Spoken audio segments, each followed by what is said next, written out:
पशुपतिन्दुपतिं धरणीपतिं भुजगलोकपतिं च सतीपतिं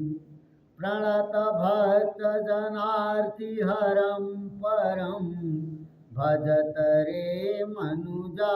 गिरिजापतिं न जनको जननी न च सोदरो न तनयो न च भूरिबलं कुलं तावती कोऽपि न कालवशं गतं भजत रे मनुजा गिरिजापतिं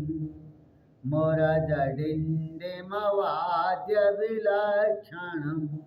मधुरपञ्चमनादविशारदं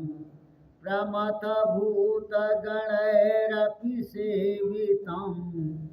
भजत रे मनुजा गिरिजापतिं शरणदं सुखदं शरणान्वितं शिव शिवेति शिवेति नतं नृणाम् अभयदं करुणावरुणालयं भजत रे मनुजा गिरिजापतिं नरशिरोरचितं मणिकुण्डलं भुजगहारमुदं वृषभध्वजं चितिरजोधवलीकृतविग्रहं भजत रे मनुजा गिरिजापतिं मखविनाशकरं शशिशेखरं सततमध्वरभाजिफलप्रदं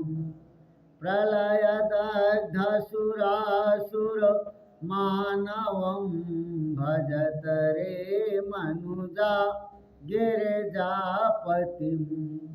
मदमपास्य चिरं हृदि संस्थितं मरणजन्मजराभयपीडितं जगदुदीक्ष्य समीपभयाकुलं भजत रे मनुजा गिरिजापतिं हरिभिरञ्चि सुराधिपपूजितं यमजनेशधनीशनमस्कृतं त्रिनयनं भुवनं त्रितयाधिपं भजत रे मनुजा गिरिजापतिं पशुपतेरिदमष्टकमद्भुतं विरचितं पृथिवीपतिशूरिणा पठति संसृणुते मनुजं सदा शिवपुरीं वसते लभते मुदं पशुपतिन्दुपतिं धरणीपतिं भुजगलोकपतिं